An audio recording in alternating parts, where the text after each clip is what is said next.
Good morning students, myself Shan Patel. Today we are going to start part 2 of lesson number 7. जैसे कि बच्चों आपको पता है कि लास्ट लेक्चर से हमने न्यू चैप्टर स्टार्ट किया, कौन सा?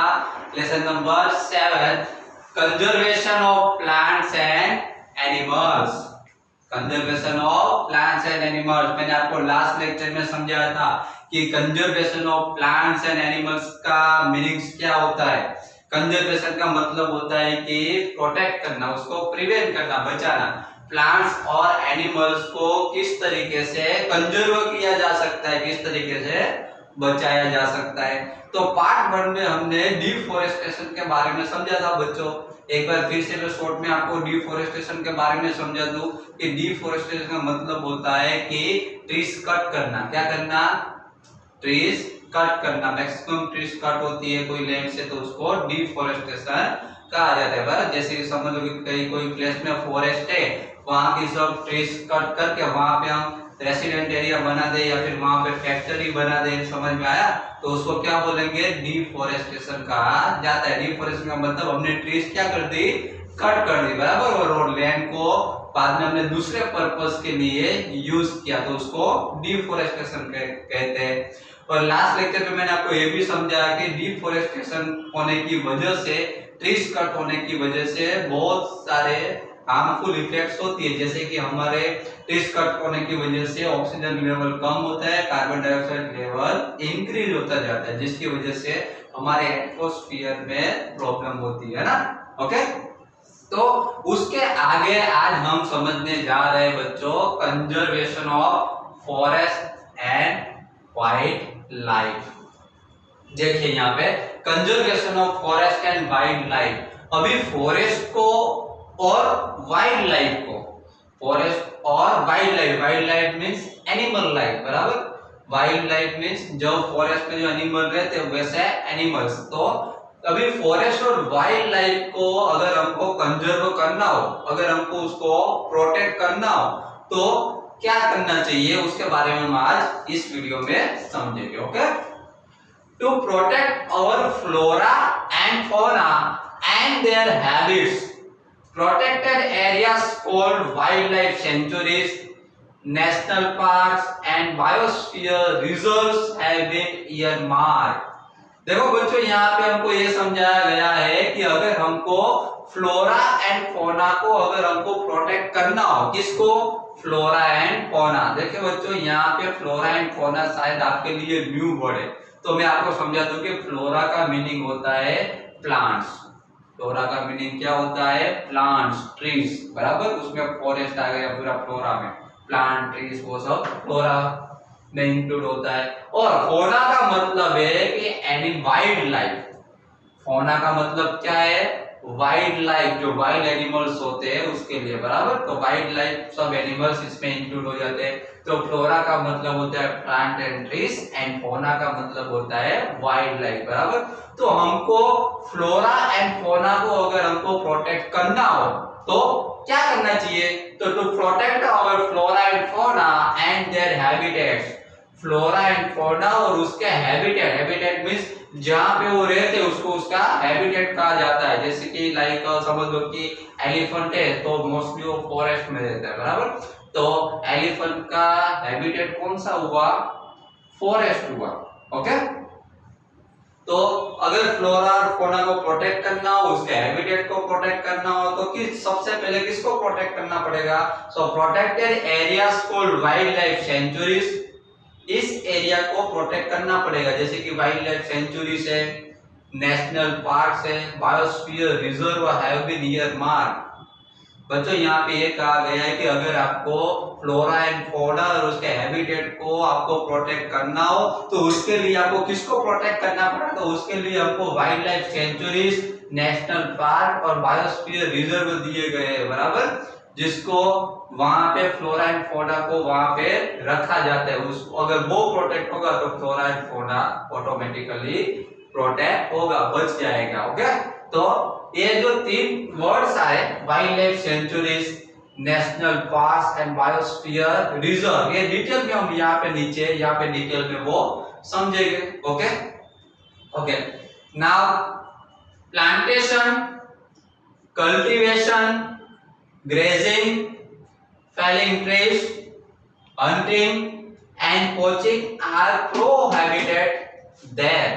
देखो यहाँ पे ये जो वाइल्ड लाइफ सेंचुरी से, नेशनल पार्क से, बायोस्फीयर रिजर्व है, यहाँ पे सब प्रोहिबिटेड होता है। क्या क्या प्रोहिबिटेड होता है? तो प्लांटेशन, कल्टीवेशन, प्लांटेशन करना, कल्टीवेशन करना, ग्रेजिंग करना, felling, polling trees, hunting and poaching, ये सब यहाँ पे करना क्या होता है? प्रोहिबिटेड। प्रोहिबिटेड का मतलब क्या होता है कि ये वहां पे नहीं कर सकते हम। समझ में आया? वहां पे हंटिंग और वो सब नहीं कर सकते। जैसे कि फॉरेस्ट में समझ लो कि कुछ लोग क्या करते हैं कि हंटर जो होते हैं वो फॉरेस्ट में हंटिंग करते हैं, बराबर, एनिमल्स को हंट कर देते हैं, तो एनिमल्स को किल कर देते हो। यहाँ पे ये जो एरियाज है, wild life sanctuaries, national park, biosphere reserve, वहां पे ये सब नहीं कर सकते।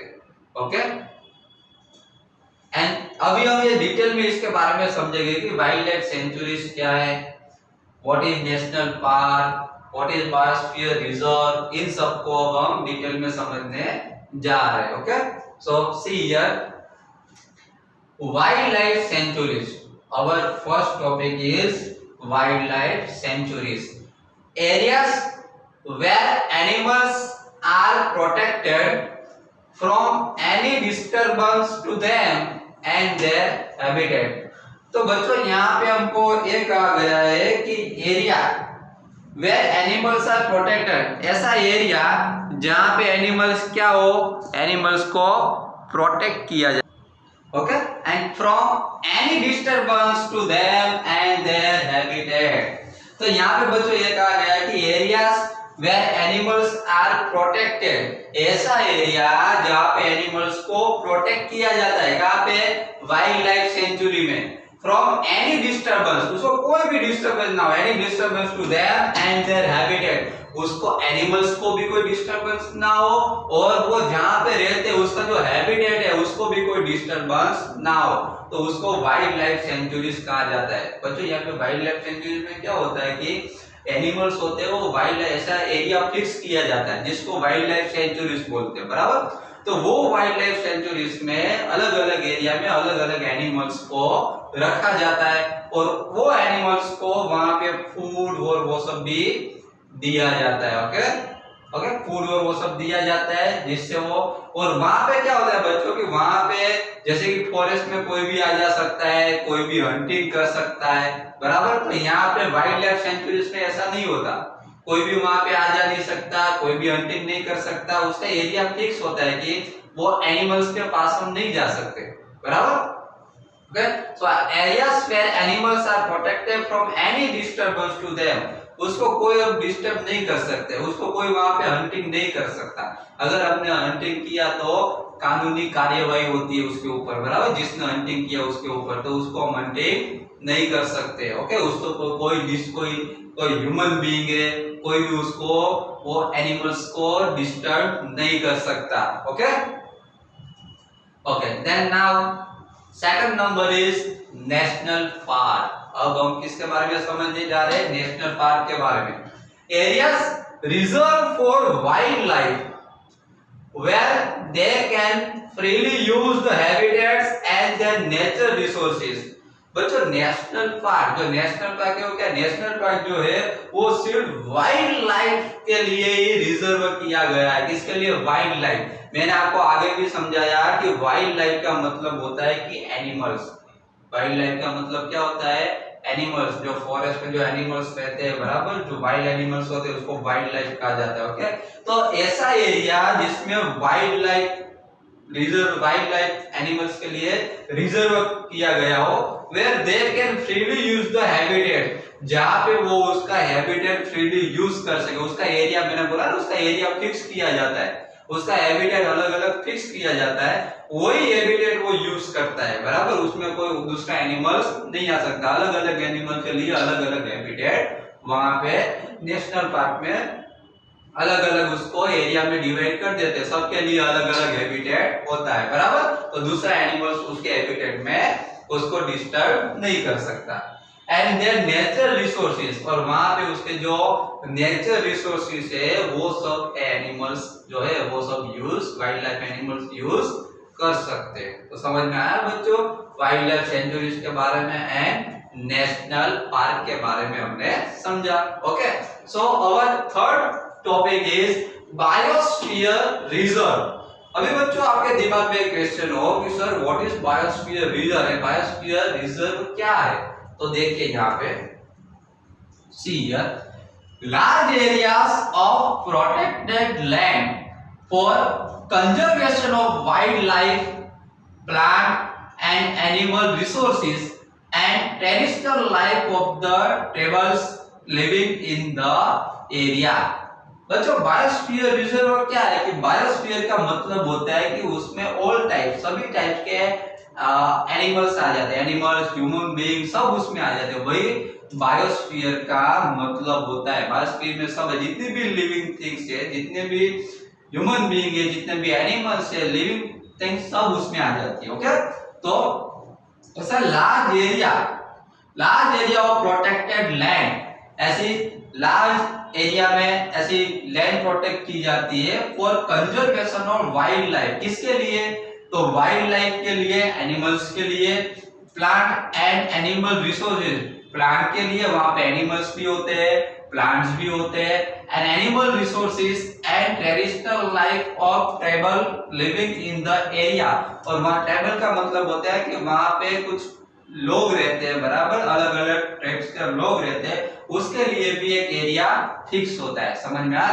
तो इसमें सब आ गया, बायोस्फीयर रिजर्व में सब आ गए, एनिमल्स भी आ गए, प्लांट्स भी आ गए, बराबर ह्यूमन बीइंग्स भी आ गए, बराबर तो उसमें सब इंक्लूड होता है बायोस्फीयर। उसके लिए ये एरिया प्रोटेक्ट किया जाता है। Okay, then next point is government agencies also take care of the forest and animals.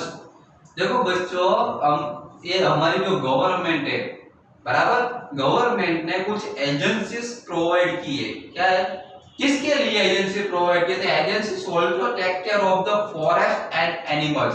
किसके लिए? फॉरेस्ट एंड एनिमल्स के लिए, बराबर जिसको वो एजेंसीज प्रोटेक्ट करती है, वो एजेंसीज उसका ध्यान रखते हैं। कुछ फॉरेस्ट एरिया वो एजेंसीज को प्रोवाइड किए गए हैं कि अलग अलग एजेंसी दिए कि ये फॉरेस्ट का आपको इस फॉरेस्ट को प्रोटेक्ट करना है, बराबर तो वो एजेंसी उसको प्रोटेक्ट करती है। वो फॉरेस्ट को और उसके एनिमल्स है, एनिमल सेंचुरीज जो है, बराबर हमने देखा ना कि वाइल्ड लाइफ सेंचुरीज है, नेशनल पार्क है, बराबर वो सबको गवर्नमेंट ने कुछ एजेंसी प्रोवाइड की है जो वहां पे उसको प्रोटेक्ट करते हैं। Okay, then now wild life sanctuaries. और देखो बच्चों यहाँ पे ये बताया गया है the government lays down rules, methods and policies to protect and conserve them. बच्चों गवर्नमेंट ने क्या किया है कि गवर्नमेंट ने कुछ रूल्स डिसाइड किए, गवर्नमेंट ने कुछ रूल्स डिसाइड किए जिसकी वजह से इन सबको कोई डिस्टरबेंस ना हो। नेशनल पार्क है, वाइल्ड लाइफ सेंचुरीज है, बायोस्फीयर रिजर्व है, बराबर इन सबको डिस्टर्ब ना हो, इसके लिए गवर्नमेंट ने कुछ रूल्स डिसाइड किए, methods and policies to protect, कुछ मेथड एंड पॉलिसीज डिसाइड किए जिससे एनिमल्स एंड फॉरेस्ट एरिया जो है, सेंचुरीज जो है वो प्रोटेक्ट हो, एंड कंजर्व देम वो बच सके, कंजर्व हो सके। समझ में? कुछ रूल्स मींस किस तरीके से कि रूल्स मींस किस तरीके से बच्चों कि समझ लो कि मैंने आपको बोला कि ये जो एरियाज जो होते हैं, national park, wild life sanctuaries, biosphere, जो एरियाज होते हैं वहां पे कुछ रूल्स होते हैं कि कुछ उसके हैबिटेट के अंदर जो एनिमल्स जो होते हैं उसके हैबिटेट के अंदर हम नहीं जा सकते, ऐसे रूल्स होते हैं। बाद में हम कोई एनिमल्स को हंटिंग नहीं कर सकते, वहां पे कुछ हम नुकसान नहीं कर सकते, वहां पे ऐसा कुछ रूल्स पॉलिसीज गवर्नमेंट ने कोई डिसाइड की होती है। अगर हम उसका रूल्स फॉलो ना करें तो हमारे ऊपर कानूनन कार्यवाही हो सकती है। Okay, and then last point is wild life sanctuaries, national parks, biosphere reserve etcetera are protected areas for conservation of plants and animals present in that area. देखो बच्चों यहाँ पे ये समझा गया कि ये जो वाइल्ड लाइफ सेंचुरीज है, नेशनल पार्क्स है, बायोस्फीयर रिजर्व है, ये सब क्या है, ऐसा प्रोटेक्टेड एरिया है, ये प्रोटेक्टेड एरिया है जिसके लिए वहां पे प्लांट्स एंड एनिमल्स वहां पे प्रोटेक्ट होते हैं, जिसके लिए गवर्नमेंट ने कुछ लैंड डिसाइड की है, कुछ लैंड दी हुई है, समझ में आया, जहां पे उसको प्रोटेक्ट किया जा सकता है। तो बच्चों आज के लेक्चर में हमने बहुत अच्छा पॉइंट समझा, किसके बारे में, conservation of forest and wild life, forest को और वाइल्ड लाइफ को किस तरीके से कंजर्व किया जा सकता है, किसको किस तरीके से उसको प्रोटेक्ट किया जा सकता है। ओके, तो बच्चों आज का lecture means part 2 lesson number 7 का पार्ट 2 हमने जो भी इस वीडियो में समझा, इस वीडियो का 2-3 टाइम्स बराबर अच्छी तरीके से फिर से देख लीजिए, इसको समझ लीजिए। Okay, thank you very much.